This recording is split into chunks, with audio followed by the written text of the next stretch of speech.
Counterspy.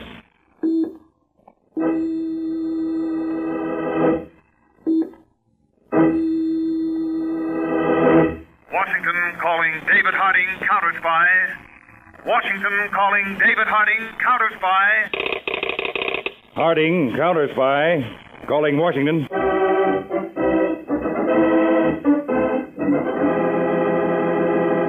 United States Counterspy, especially appointed to investigate and combat the enemies of our country, both at home and abroad.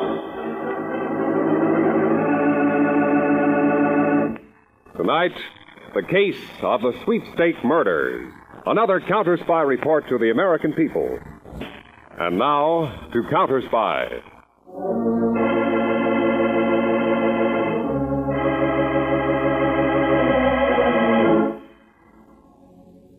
It was a moonless night in the small southern town of Gulfport, near the Mexican border. In a dimly lit, evil-smelling corridor of a rooming house, two shadowy men stood before a closed door. Tom, you sure this is the room? Positive, Sheriff. Let's go in. Wait, Tom. Get away from the door. What? Get back alongside it. That's it. Now, let's see if it's unlocked. It is unlocked. No light in the room. Now listen. I'm going to shove the door open, shine my light in. You stay right where you are till I tell you. Okay, Sheriff.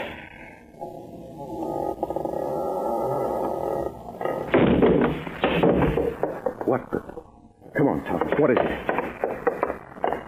Look. There on the floor. What?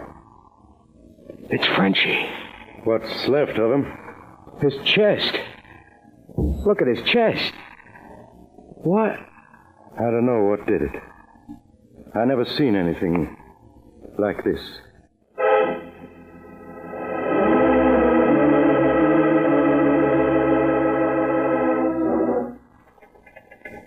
It's obvious, Uncle Si. The big shots in the sweepstakes racket found out Frenchie was going to talk to a newspaper reporter. Me. So they killed him. I never saw anything so horrible. It's an outrage, Tom. But if they think they've stopped me, they got another thing coming. I found something in Frenchie's room tonight which just might lead me to the men we want. No? What did you find? I'll tell you all about it when I bring in the story. I've got to be on my way. Yeah, no, Tom. One man's been murdered already. I don't want anything to happen to you. Oh, now, look, Uncle Si, this is a terrific story. Thousands and thousands of Americans are buying tickets on what's supposed to be an official Mexican sweepstakes. But the Mexican government says it doesn't know anything about it. Yes, I know. And tonight, the racketeers prove they're murderers, too. Is the Gulfport Gazette going to laugh that off? That's not the point, Tom. I can't let my own nephew risk his life. Your nephew has to take the same chances any other reporter would take. See you later, Uncle Si.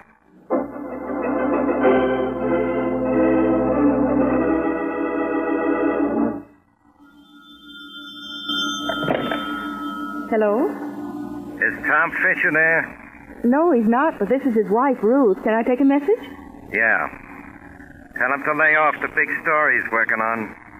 Unless he wants the same thing to happen to him that happened to Frenchie.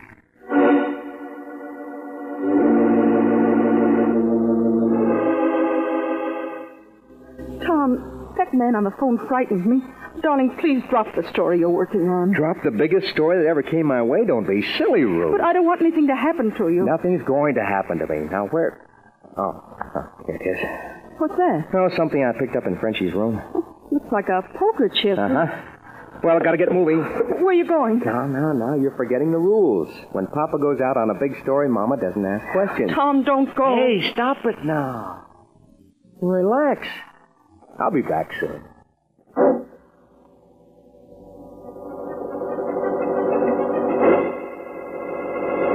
Hey, you in the launch. You got room for one more? I'm going out to the gambling ship, too.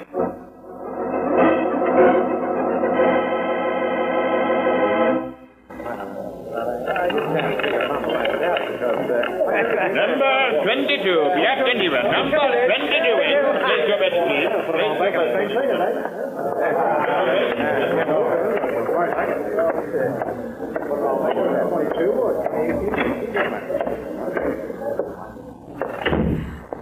Hiya, Toro.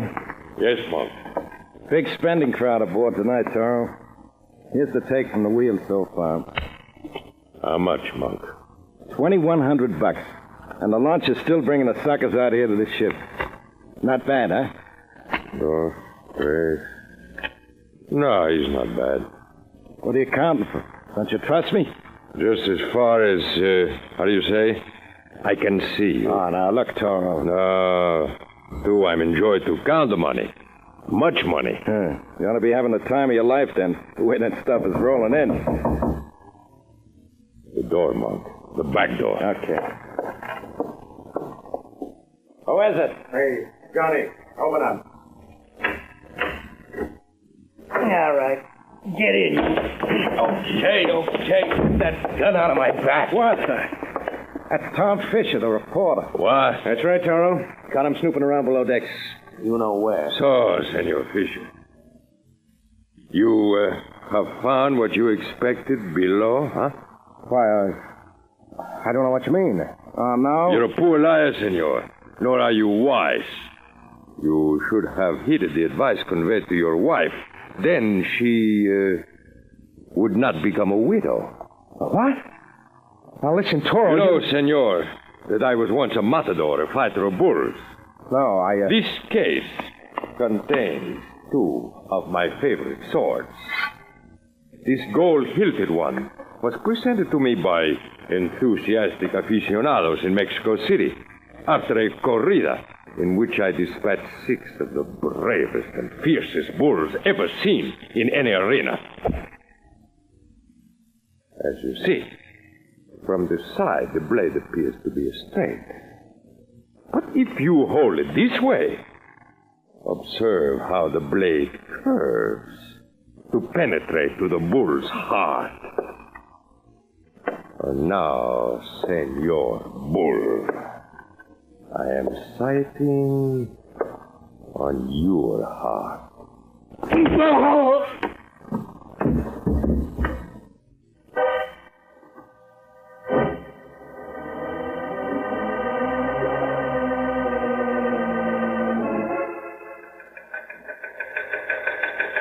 From Counterspy Field Office, Charleston, South Carolina, to David Harding, Washington.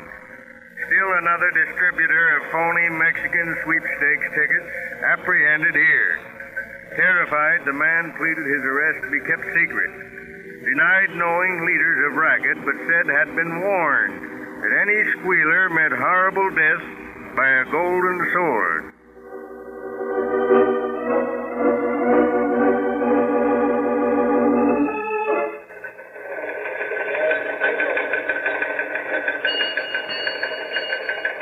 Attention, all Counterspy Statistical Department personnel.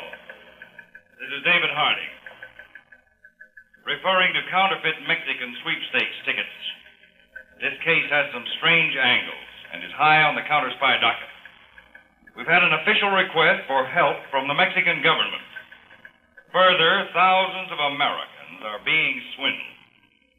Now, all murders of last 3 months are to be reclassified as to method of homicide. The counterfeit tickets themselves on hand here are to be given to my assistant, Harry Peters, for laboratory analysis.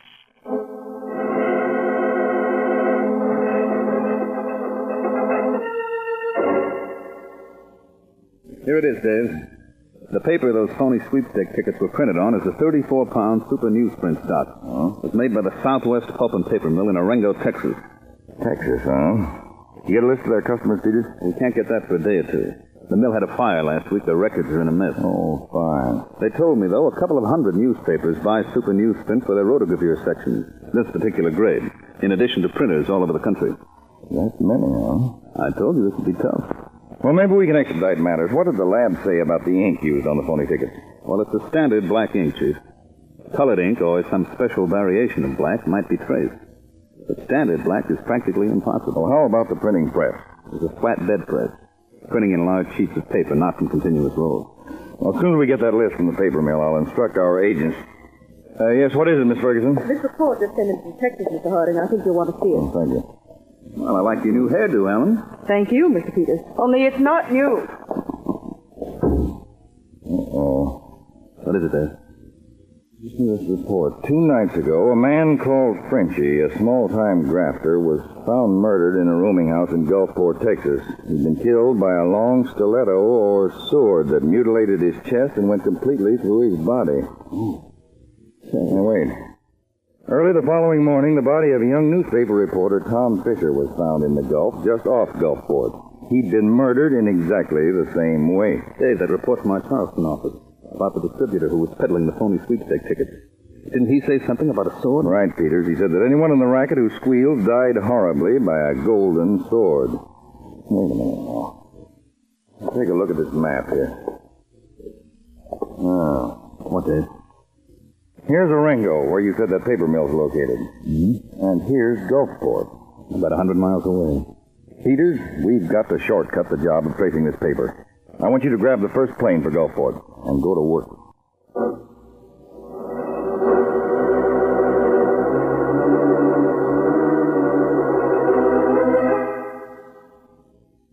Now, Mrs. Fisher, try to recall. Did your husband tell you where he was going that night? The last time you saw him? I asked him, but he wouldn't tell me, Mr. Peters. I begged him not to go. Now try to pull yourself together. Come on now. I'm sorry. That's it. Now, Tom's editor, his uncle, said Tom didn't have any real clue to the men behind the phony sweepstakes racket. Did Tom tell you anything that he didn't tell his uncle? No. Tom said he just looked around the room of that poor man who'd been murdered. Frenchie, yes. Now, try to remember, Mrs. Fisher, this is very important. Tom may have said something which we might use as a clue, some little thing. But he didn't. We had a rule. There was something. Yes? A poker chip. A golden poker chip. A poker chip? Only this one was gold, and it had the picture of a bull on it. Tom said he found it in Frenchie's room. Well, ordinary poker chips aren't usually gold. They're white, red, or blue. But they do have gold chips, the high-priced ones, in gambling houses. Are there any gambling houses in Gulfport, do you know? Not in town, but there's a ship out in the Gulf, a converted yacht, where people go to dine and dance and gamble. El Toro, it's called. It's very popular. El Toro. Toro means bull in Spanish, and there was a picture of a bull on the chip your husband had. Mr. Peters, do you think that's where Tom went that night? It could be. That's where I'm going now. I'll go with you. No, Mrs. Fisher. This might be dangerous. I don't care. I want to find the man who killed my husband. Mrs. Fisher, that's my job. You stay here and I'll keep in touch with you. I'll see you later.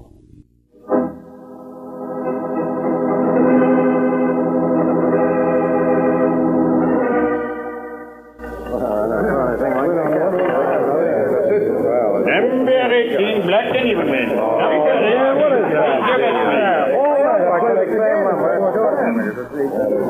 Good evening, Mr. Peters. Ruth Fisher, what are you doing here? I told you I want to find the man who killed my husband. And I told you to... Well, what's the use? You're here now. Have you found out anything? No, not yet. I've been circulating around in the crowd, but so... See, there it is again. What? You hear that sound? Kind of dull hammering. It's coming from below decks. Yes, I hear it. It's probably the yacht's engine. But we're not moving. Ventilator pumps? No. Sounds more like... What? There's too much noise in here. Come out on deck where we can hear better. Yes. Pardon? Oh, I'm sorry. I beg your pardon. Excuse me. I'm sorry. Excuse me. Yeah.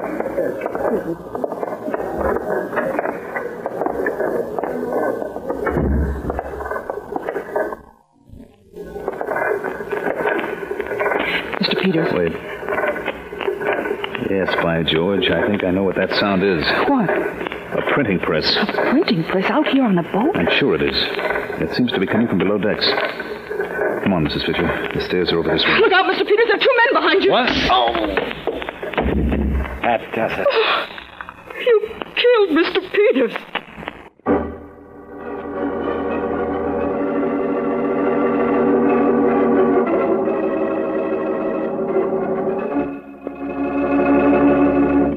In just a moment, we'll return to Counterspy.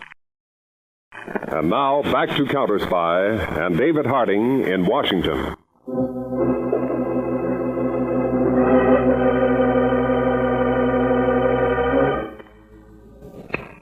Miss Ferguson, Yes, Mr. Harding. any word from Peters in Gulfport yet? Not a thing. I'm worried, Mr. Harding. So am I.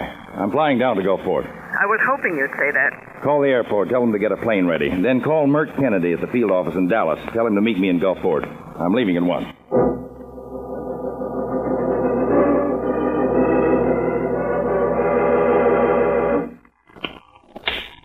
Wake up, Senor Peters. Wake up, I say. Stop hitting him, you brute! You be silent, Senor Official, or you get it too. Senor Peters, wake up. It's morning. You've been asleep all night. Johnny sure gave him an awful crack on the noggin, Toro. Yeah, but he's not dead yet. So wake up, you pig of a counterspy. What? He's coming to. Get these ropes off my arms and I'll... You'll do nothing, senor. Except what I tell you. Who are you? I am El Toro. El Toro? Oh. You run this gambling ship and the... See, the gambling ship and all else you came to find. Amigo, you wish both yourself and the charming Senora Fisher to live, huh? Naturally. Well, then all you need to do is to send a telegram to your, chief in Washington, the great David Harding. You say to him, you have investigated, and the headquarters of the sweepstake is not in Gulfport, as you think first, but in the small town of Vernoche over in Mexico. And you say you go there now. Hey, that's good, Toro. And after I send this wire, taking the heat off you, Mrs. Fisher and I get bumped off, Oh, no, amigo. After a short while, you're made free. You think I'm dumb enough to believe that? I know you killed that poor bum Frenchie, and you killed Tom Fisher. Oh, you grieve me, amigo, to doubt my word. But you listen to me, then. You, I promise nothing. But send the telegram, and the senora will not be harmed. I promise.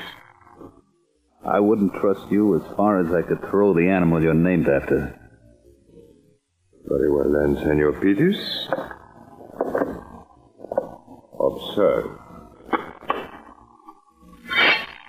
Here is my gold-hilted matador sword, with which I dispatched the treacherous Frenchie and the reporter. Now, you do as I say, or I kill Senora Fisher here right before your eyes. No! What do you say, senor? Okay, I'll send the wire. Now you're talking. Bueno. There's a telegraph pad here on my desk and pen and ink. Now write. All right. Untie my hands. That is simple. With the sword. But try nothing rash, amigo. I know when I'm with... Let's see. Not much ink in this inkwell. Oh, there's enough for the purpose. It's enough to blind you for a moment. I am blind! No, you don't, monk. Throw things in my eyes! You are... Senor! I'll hold you, monk! Give me that gun. Here are you, monk. Bad luck. Toro got away. Now you start running out into another trap. Ruth, help me push the desk against the door. I want to try and figure something out. All right.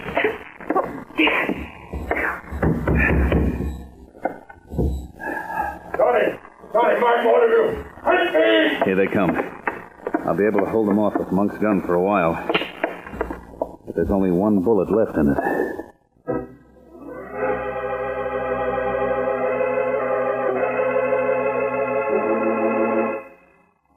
I just had a session with Gulfport Sheriff, Mr. Harding. 2 fellas killed, Frenchie and Tom Fisher. 2 folks disappear, Peters and Mrs. Fisher. But the sheriff is plumb out of ideas. Well, we'll have to find Peters and Mrs. Fisher without him then, Kennedy. Did you see the newspaper editor?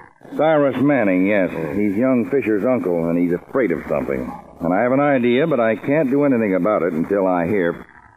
Maybe that's the call I want now. Harding speaking. Oh, yes, Mr. King. Have you got the chipping figure? Good, let's have it. 4.67 tons. Thanks very much. No, that's all I need right now. Thanks again. Goodbye. My hunch was right, Kennedy. Now, I've got a plan, but I'll need your help. Now, I'm going back to see Cyrus Manning, editor of the Gulfport Gazette.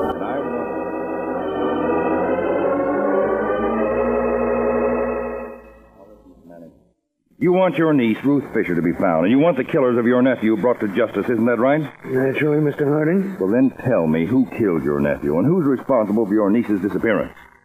I don't know. You're afraid to talk. You're afraid you'll be killed, too, by the golden sword. That's not true. But, Mr. Manning, the men you're protecting can't afford to let you live. You know too much. Your only chance to save your life is to confide in me. Those fellows may be planning to murder you at this very moment. Look out, Mr. Manning. Get on the floor. Good heavens. Somebody shot at you from the window. Come back here. Too bad, Mr. Manning. He got away. Mr. Manning. You all right? Yes. I think so. Good heavens. See, I told you. You were in great danger. Use your head, man. Talk before it's too late.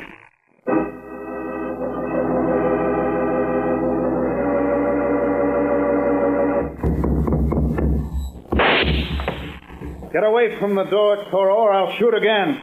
I have scalded your shots, Senor Peters. You don't have no bullets left. Now, come on, amigos. We break down the door. Together. Is he right, Mr. Peters? Are all the bullets really gone? Yes, Ruth. I tried to bluff him, and he called my bluff. Oh, dear. Mr. Peters, the door is cracking. I'm afraid it won't be long now.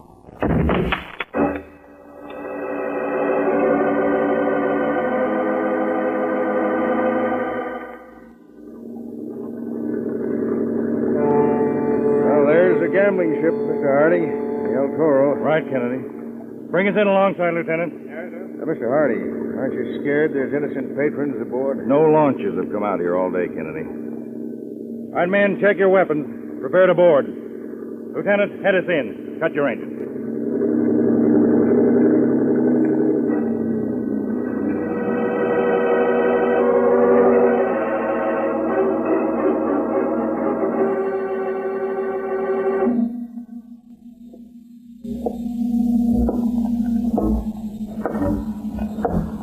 Nobody in sight, Mr. Harding. And the deck's empty. I don't like it, Kennedy. I sent 6 men down the port side. You want us to go up on this side? Now, let's go. That's a trap. Hit the deck, men! Return their fire!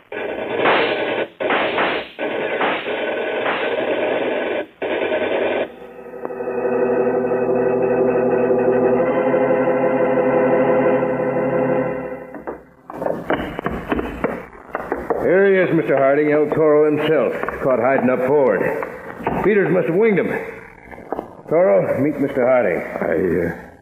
I bow to a greater matador than myself. Save that baloney for your trial, Toro. All right, Kennedy, handcuff, and hold him aboard our cutter. Peters, you all right? Found us $1, Dave. Good.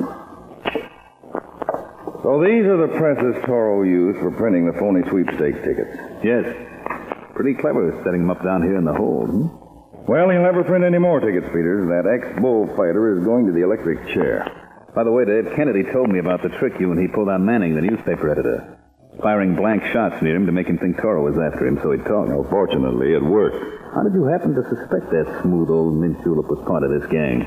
When the Southwest Paper Mill reported that the Gulfport Gazette bought super newsprint from them, I checked their shipping records against Manning's daily inventory. The inventory was short, which made me suspect that Manning was diverting paper to Toro for his sweepstakes tickets. Well, it was all a well-concealed connection, Dave. Yes, Toro was very clever with his golden sword, but you'll find it won't cut the lock to the death house door.